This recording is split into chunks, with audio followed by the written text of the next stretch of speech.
Hey guys, free pick time. All right, back with another free play. So today I have an MLB prop for you guys. I'm going to walk you through this play top to bottom, tell you exactly why I think there's value. So today we have a busy day, including a 2-unit play. It's been a little while since we had one, guys, but we have a 2-unit play here. If you've been watching, you know what we've been doing. We are now 61 wins and 21 losses over our last 82 2-unit plays.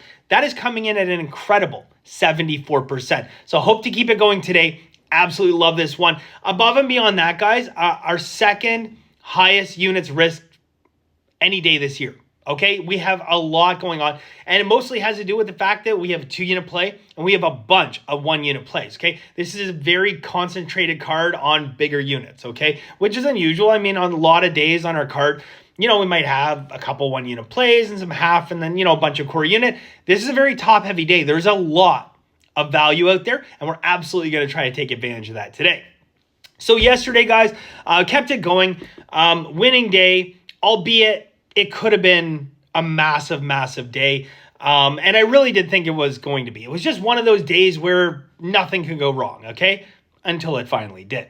And we've been on a nice run. Look, we've hit 58% on our games over the last 30 days. Now, I wish that, this industry as a whole would just do away with the percentages, okay? Because, talking win rate doesn't really matter. But here's what does matter. We got a 5.5% ROI over the last 600 plays, okay? We're talking about high volume of plays here. So that is a very, very, very good ROI. When I talk about top level elite ROI being around 5%, we're hitting 5.5%. Very significant, but 58% over that time. And I say it because still a lot of new people in sports betting, a lot of people not familiar with what ROI is. So we'll talk about that on another day. But look, at one point yesterday, we were guaranteed a winning day when we had 6 bets still going.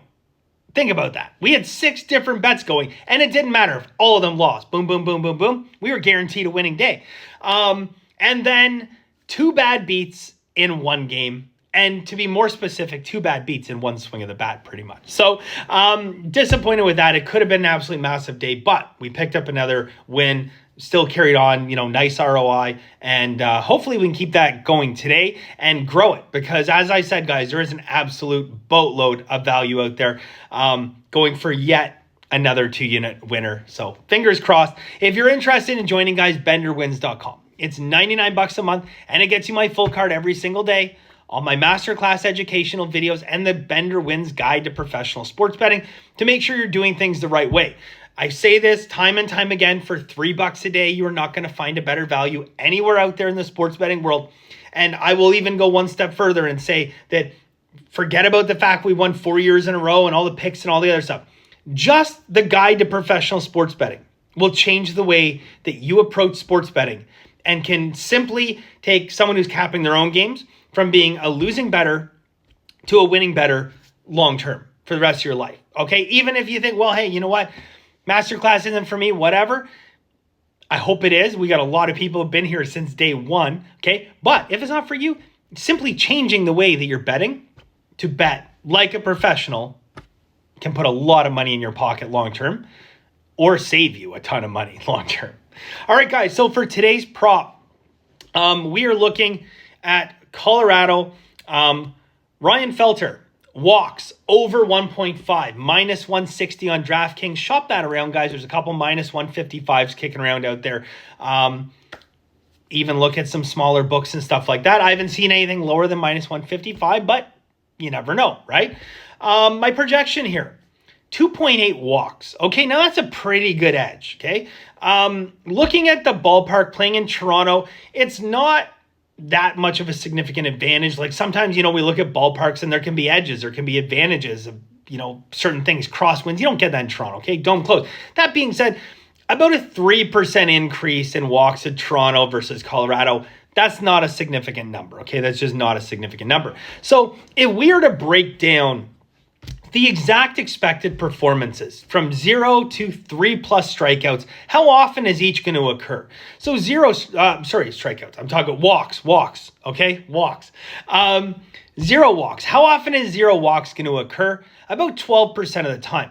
Now, part of that number encompasses a few things. One, being yanked from a game early. Okay, getting absolutely smashed, only getting, an inning and a half in or 2 innings of work in before you're removed from the game. That is part of that expectation of 12%. How often will he get 1 walk on the day? 20%. All right, 2 walks, 32%. And then the most likely, believe it or not, 3+ walks, because that encompasses 3, 4. It's unlikely he's going to get 5 walks, right? But you know what I'm saying.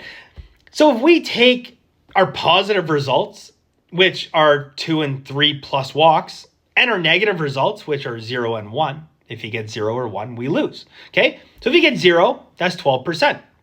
If he gets 1, that's 20%. Add them together, 32%, which means we will lose 32% of the time. Also telling us very quickly, we will win 68% of the time. Now at 68%, we just throw this into our trusty odds converter calculator, and it gives us a true line of -213. Now let's keep in mind that we're getting -160, maybe -155, depending on your book. Well, that's a significant edge. But what's the last thing we want to do? We want to factor in our MOE. That is our margin of error. We want to make sure that, if something goes wrong or I missed something or a miscalculation or my capping was off a little bit, a 3% margin of error is a significant margin, okay? It's a significant edge to cover any mistakes, really, okay? And I could probably use a 1 to 2% margin of error at this point in my career, but using 3%, you're safe. That is a safety net that everyone can use. So if I plug in a 3% margin of error and say it's not going to win at 68%, it's only going to win at 65%, well, that drops the true line down to -186. -186, we're paying -155, -160. Even with a margin of error, we have an edge here. Okay, that is our play today, guys. Again, 2-unit play, benderwins.com for my full card. We are 61 and 21, looking to make that 62. Second busiest day of the year in terms of units. Lots going on, bigger plays, benderwins.com. I wish you guys the best of luck. We'll see you soon.